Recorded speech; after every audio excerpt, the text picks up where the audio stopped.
Hi, welcome to Event Admin Training Part 2. If you are logged into the website, press the Log Out link at the very page. We want to see what our events look like to the public. Now hover over the News and Events, click on Event Calendar, and you will see a very blank calendar because most of the events that are coming up are not available to the public. We'll back up a little bit to October and see that there's nothing for the public in October. In September there are some public events, including the Holiday Show Chorus and the Southern Arizona Youth and Harmony Festival. So use the arrows to go forward to November, and notice that the event we've been working with, the Let Freedom Ring Military Salute show event, is colored pink because it's a performance. All of the events are color coded to make them more easy to see. So as a member of the public, you can click on this event and you will see the event details, which is what people want to see. Notice that the public page is complete with some share buttons to email the event, to put the event on their personal calendar, and to like on Facebook if they don't have a privacy badger set up like I do. So these are just niceties. The event details, which you saw from the Update tab, are now in much more readable form. Shows the pertinent details about it, shows the image that was attached to this event. Also show the map with some interactive capabilities, and also has a book now for purchase of tickets online. So if you click on that booking, you will see that the ticket prices are listed, and this looks just like a regular shopping cart. Let's just pretend that we're going to buy a ticket and add it to the cart. You can experiment with this and play around with it, but don't buy a ticket yet. Until the site goes live, it's not actually possible to buy a ticket, but when it does, then tickets will be available in this manner. So now that we've looked at it as the public, go ahead and log back in, and let's take a closer look at it as an event admin. So log back in.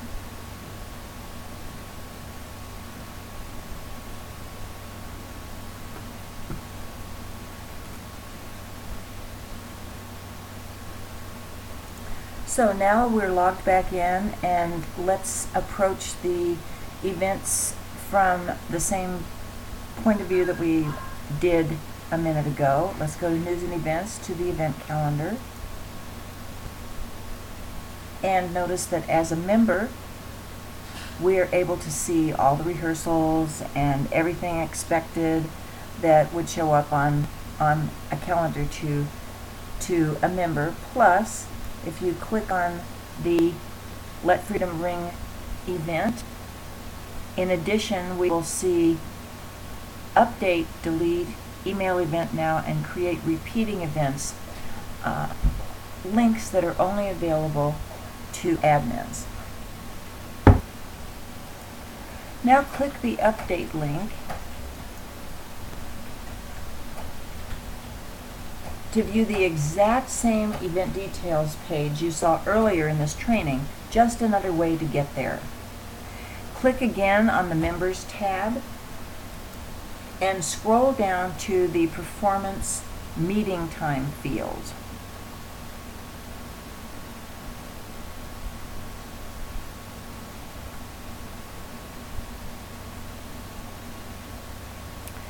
Notice that you can enter a call time for participants, for performers for this event.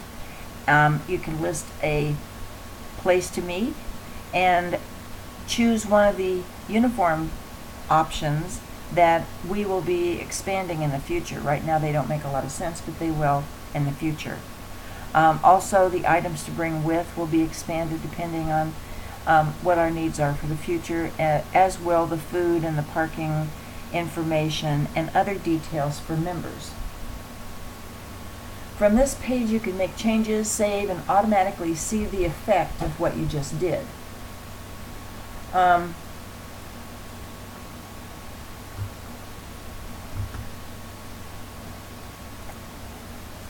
Scroll down to the bottom of the page and notice that the usual attachment, a capability, which is visible to members only and handy for detailed day of schedules, cautions, etc. Notice the riser stacks checkbox, which will display every riser configuration defined by the director, also visible under the riser stacks button. The songs to be sung field is very useful, since once selected, the songs can be arranged in performance order at the top of the list. Unless you are also a songs admin, you will not be able to use the click here to administer songs button, which I can't find anyway.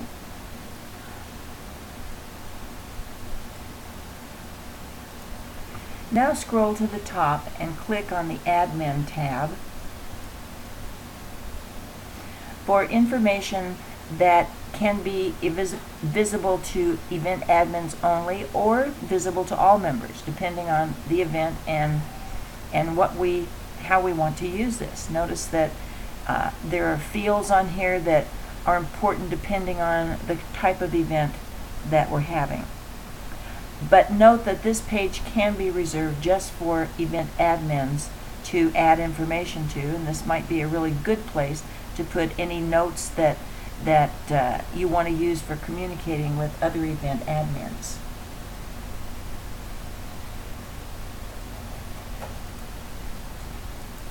Now scroll up and click on what I think is a very important tab, the Past tab. A tab to be used only after an event has ended. Like people, every event has a past, and some are unforgettable. The first checkbox asks whether to show this event on our past performances page. Hover your cursor on the About and click on the Past Performances page to see what I'm talking about here.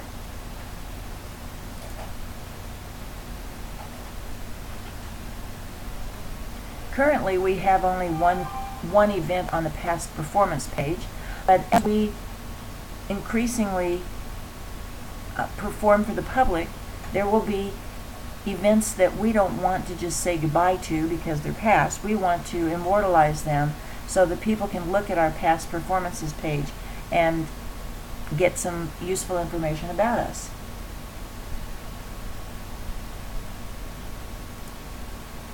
Notice that as an event admin, you also have access to updating all past performance pages. And when you click the update link, you will see familiar event details page.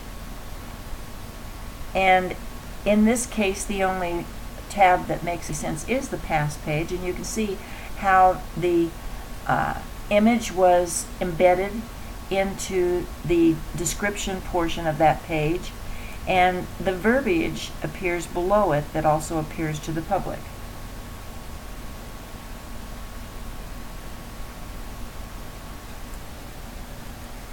There's one more super important purpose for the past page, so let's cancel out of this.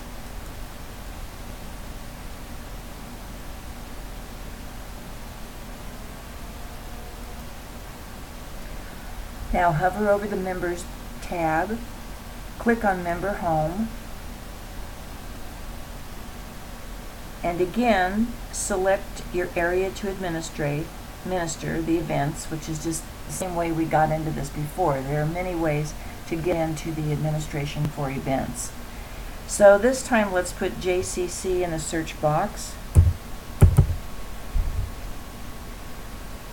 and pick out the click on the title of the July 23rd rehearsal at JCC.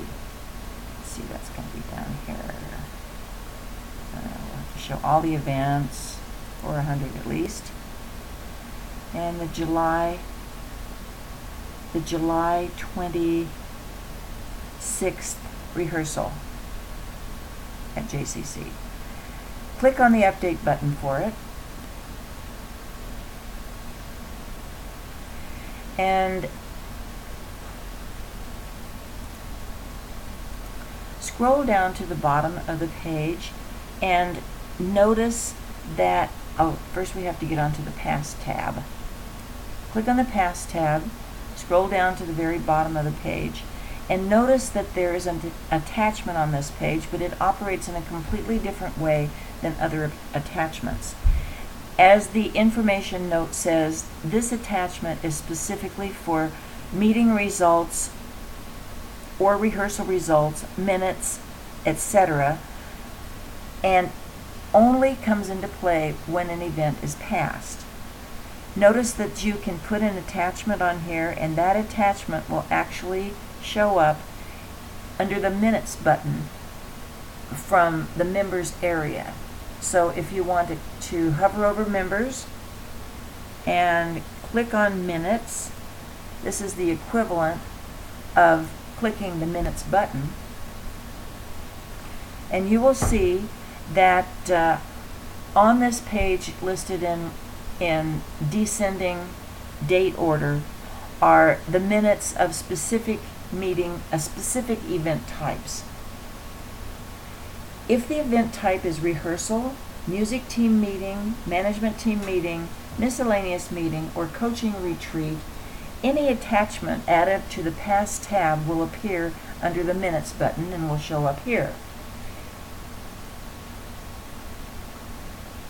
Events admins will include our secretary, who has already used this feature to post management team minutes.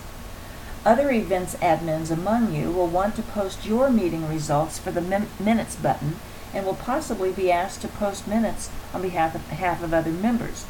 And hopefully some events admin will post important announcements from Tuesday rehearsals. You can see that there's one listed here. Let's look and see what the notes say. Rehearsal notes, attachment.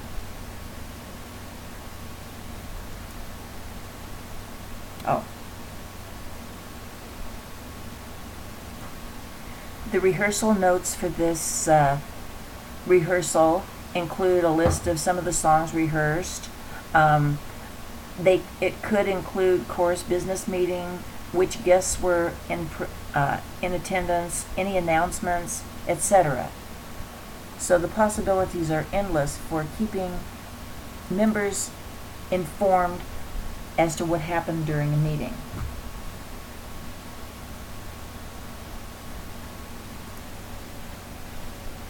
Last but not least, hover over the Members tab and click on Committees and Teams, which is the equivalent of clicking on the Committees Teams button, and notice that an admin's events team has been created for your use. The documents that you generate are visible to event admin's team members only, although you can change that if you would like the public to see your documents, or like members to see your documents.